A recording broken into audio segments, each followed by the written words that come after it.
Hey everybody, this is Leon the Star, and in today's video we're going to install NixOS on this bad boy over here. So currently it contains Windows. I don't need it. I just need my Linux system with my Linux music apps, coding apps, whatnot, and my dot files.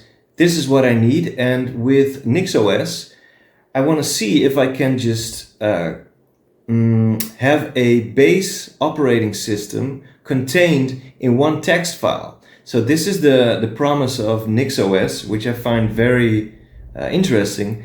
And I think I will not go very crazy with the configuration stuff. My strategy is I'm just going to copy somebody else's NixOS configuration file and basically use that. Because I figured I have no NixOS experience, so hey, it's better to just copy somebody else's configuration file, right? And I'm really curious, like, how far will this get me? So yeah, let's get started. Okay, let's get Nixified.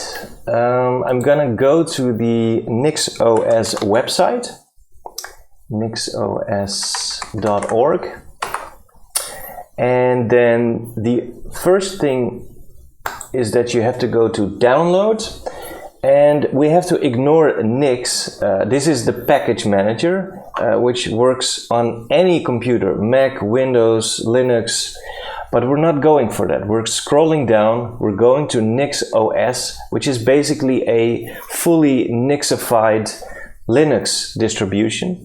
So we're going to use that as a starting point, because using that we can get our configuration file, which we can then later sort of use on other laptops and have our same system up and running within minutes. So let's go to ISO image. If you're really in a hurry, then I would suggest you go to the graphical ISO image. I'm not going to do that because I want a really slim XFCE system, so I will go for the minimal ISO image. And even though I'm not an expert user, in fact I've never used NixOS, I've noticed that there are people posting NixOS configuration files on GitHub, and they are very optimized, very tweaked, and you can use that as a starting point. So here I found this this guy Net418 posted a sensible NixOS XFCE configuration, and it basically goes a bit beyond the default XFCE desktop environment, which I really love. I've used this window manager for many years on many Linux distros, and I really like the idea to have just one configuration file, which, you know, gives me this fine-tuned XFCE system, which I can then use on other laptops as well. If my laptop breaks, I can get a new one, use this configuration file, and boom, I'm up and running again. So this is the dream, and this is what I'm going for. So I've already downloaded this. You will get this .iso file. Since I was already on Linux, it was very easy to get on a USB stick. Actually, when you go to the docs to install NixOS, let me see, where do the Nix manual, scroll down, Nix packages, NixOS. So if you go here, then you can see the graphical installation. We're not doing that. So if you go here to the where was it? Day searching for the command. Yeah, it was actually one command to basically burn the ISO on the USB stick. So this was super easy. And then what I did, yeah, there was one more thing. My laptop had some kind of security enabled. I had to disable that. I will show you in 1 second. Check this out. Okay, so this was the first thing I noticed is security boot fail. So this is actually not a NixOS thing. It's actually a setting on my laptop. I'm now holding the power button, and now I'm actually pressing F2 while it starts to boot up again. Hitting F2, hitting F2. And now I basically get this menu. And what I needed to do here is go to boot using the arrow keys. And then I had to make sure that with F5 and F6, I could basically change the boot order. And I basically had to set the USB HDD to first, but also this boot mode, I had to change it using F6 into, small warning here, into legacy. So once I did that, I entered write. So now exit saving changes.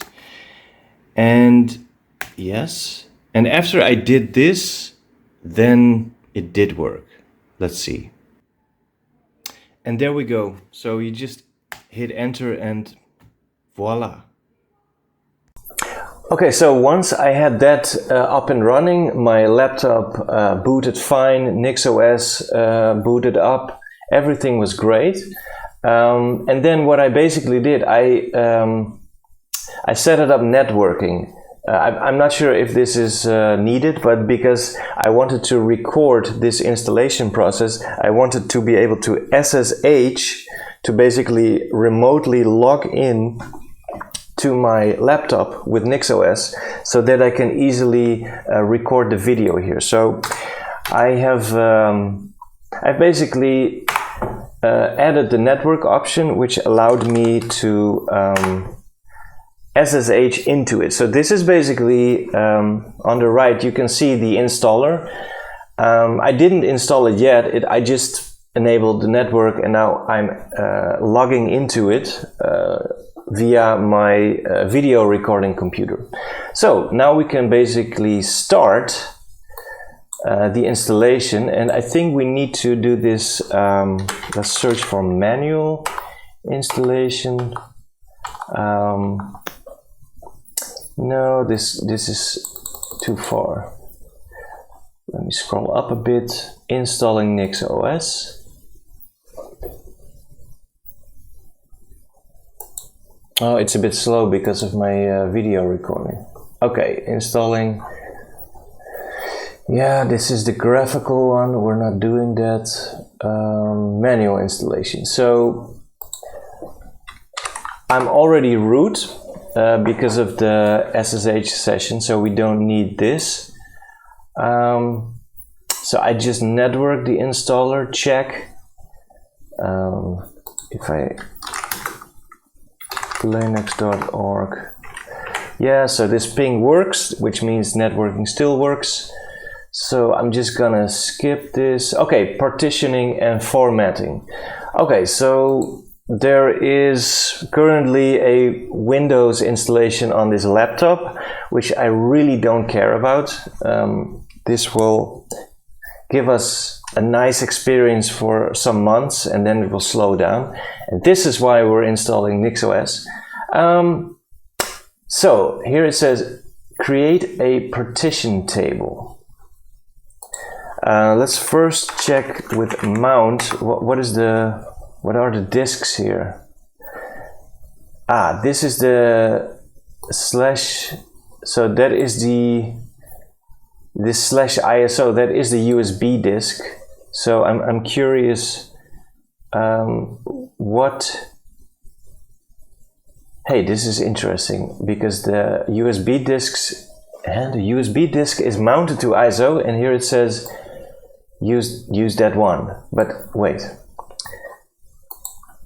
a minute. Maybe fdisk L. What do we have here? So this is my SSD disk. This one. This is the one we need to partition.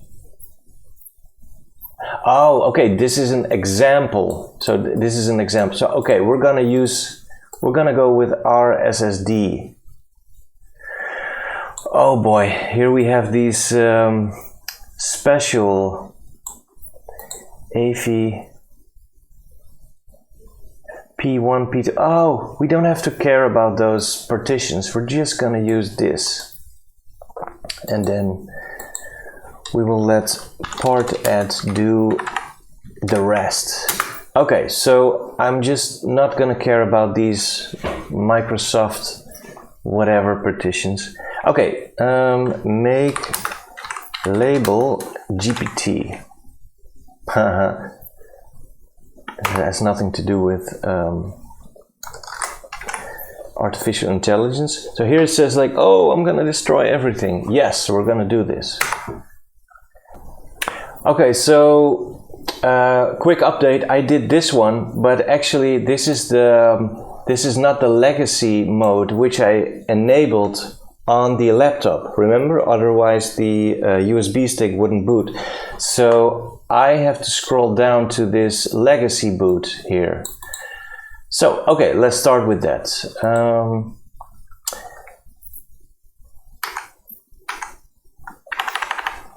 Make label MS-DOS. Yes, we don't care about things being destroyed.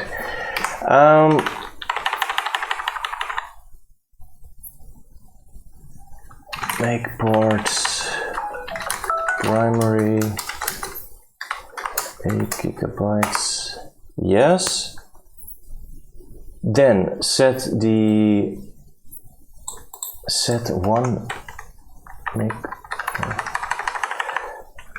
one boot on the boot flag. All right. And then we have to create the swap image, which is basically the swap partition is basically fake free memory. And there's a huge debate on what is the ideal swap size, but there's a simple rule. It should be at least your physical memory, so I will just go for that. Linux swap 100%. Okay, boom. That works. Once complete, you can follow the section called formatting, which is here. Nice. Okay, for image, we need a, okay, so we're gonna format our partitions, and we're gonna label it. So we have to use this same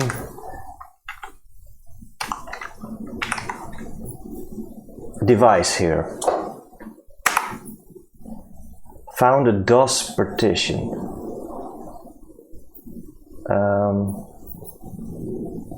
Wait, shouldn't that be P1? I'm just, what if I do fdisk L? Like, how does it look? Yeah, so we have P1 and P2, so I think this should actually be P1. Contains a VVAT file labeled ESP. Proceed anyways. Okay, I'm a bit confused now, but since here is partition 1 and partition 2, I guess I just have to use partition 1 and partition 2 as well. Yeah, that makes sense because, all right, it's just a little bit confusing that suddenly this P was introduced here. Anyways, we're gonna proceed. We have nothing to lose, only a Windows installation. Okay, creating journal. If I remember correctly, the journal is some kind of useful thing which prevents, you know, losing files, or when things get broken, you can get it back. Actually, I'm not really sure what it does, but it's definitely good that it's there, for sure. Okay, P2. Oh wait, no, I shouldn't do that. I should. Oh, uh-oh. Now I basically formatted the swap with ext4. Is that a problem? Let's see. Yeah. Okay. All right, so now we have our swap partition. How does this look?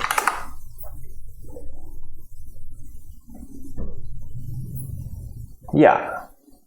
Swap. Okay, well, if fdisk recognizes it, it's a good thing. All right, installing. Mount the target file system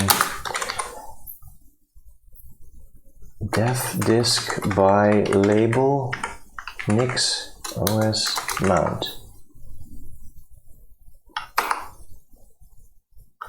Okay, if your machine has limited amount of memory, no. Now we need to create a file. This one. Yes, now it's getting exciting. This is what I was waiting for. etc. Is there something here? There's nothing here. Did I forget something? So I formatted it. Now you need to create a file. Oh, I need to create this one. So I need to create this path, etc NixOS configuration. No, sorry, just this. Yeah. I don't know if VI is installed here. Probably, if you don't know VI, you want to try nano. configuration.nix. Okay, nice. So this is where our... Oh, wait. Let's get a default one.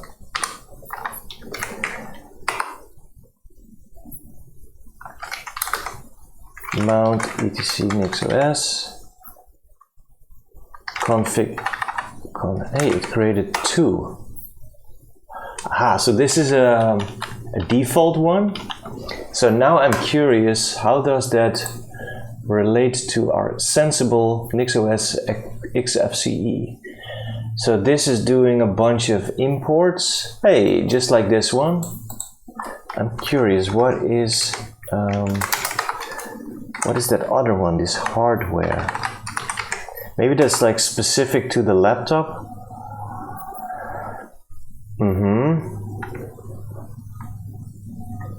File systems. That's maybe extra hard disk. Or how does it look here? Did he post his hardware file here? No, he didn't. Okay, maybe I'm gonna leave this hardware file alone because this is my first time installing NixOS. So I definitely want to get this XFCE file. Yeah, I'm gonna copy that and I'm gonna paste that into NixOS xfce.nix. Yes. Okay. And let me also see if there's some stuff I actually don't like.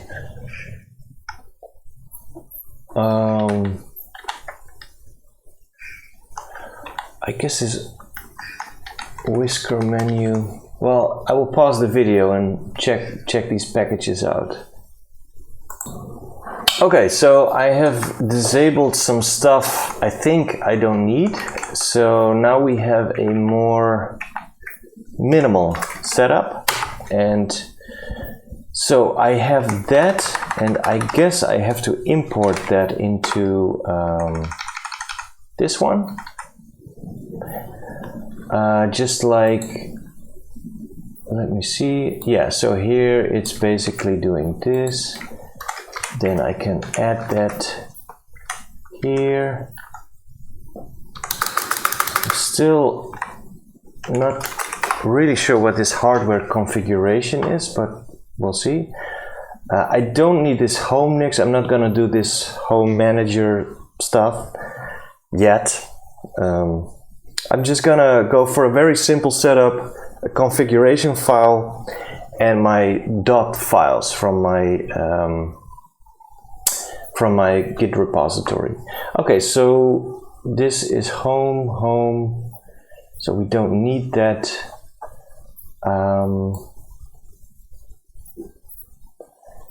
What is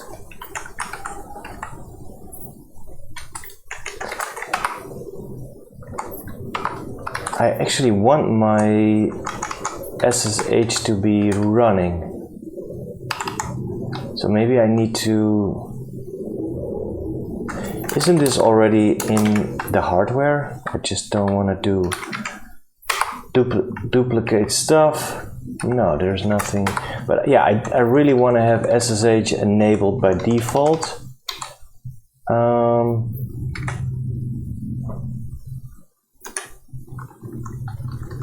Yeah, okay, this looks fine.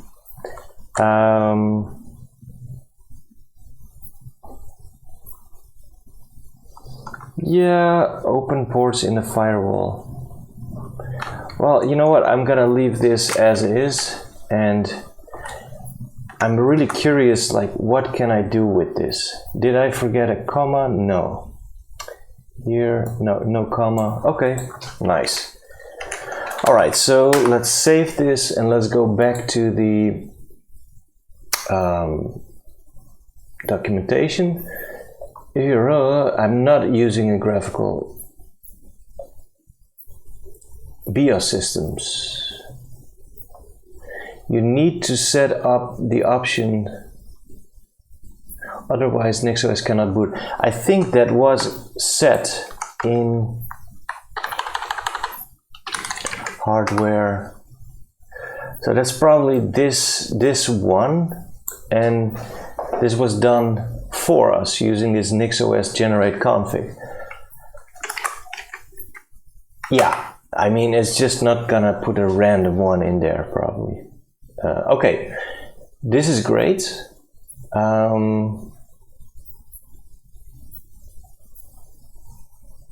Ooh, this is nice. If there are other operating systems running on the machine before, this is cool. Well, I don't need this though, but it's still cool. Do the installation. Okay, now it's getting very exciting.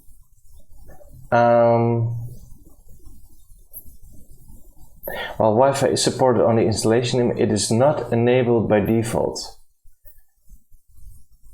So is there network stuff in here? Not really. Should we do that? I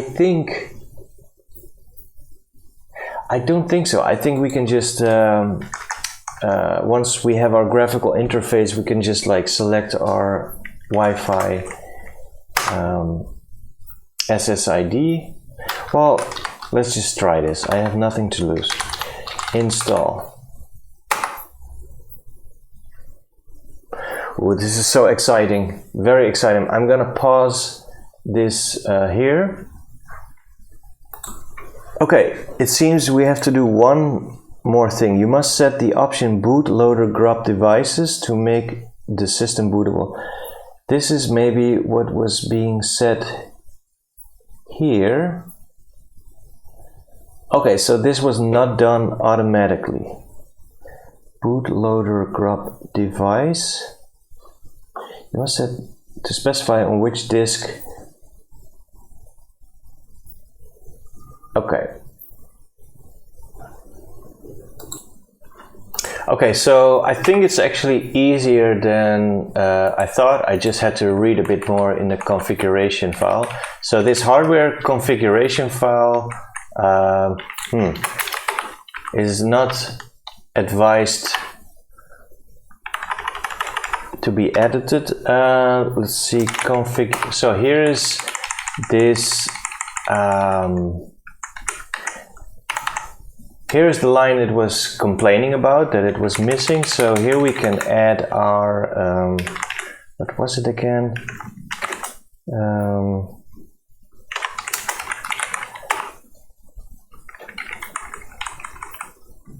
Yeah, this one.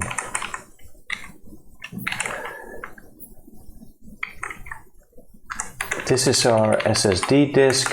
So now, hopefully, fingers crossed, it will work. So, what was the invocation? Okay, NixOS install.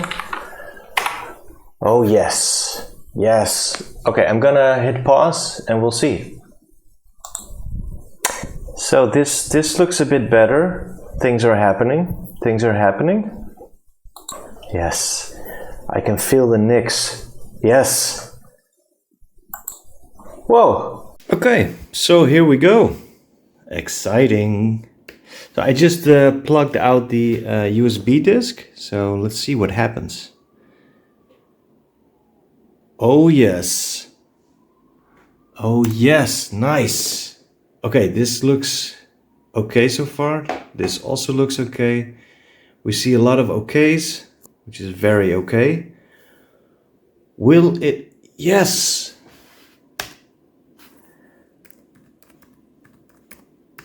Okay, I probably need to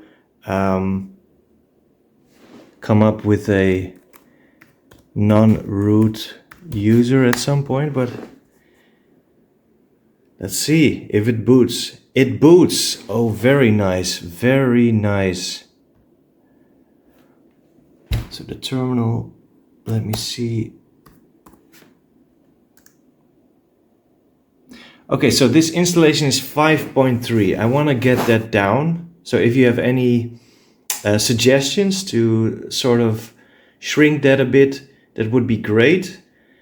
But so far so good. This is really nice. So now finally I have a system, yeah, basically a Linux system with a sort of dot file, so to speak, which is here in NixOS. Where was it again? Here, config. So yeah, if I just add these to my dot files,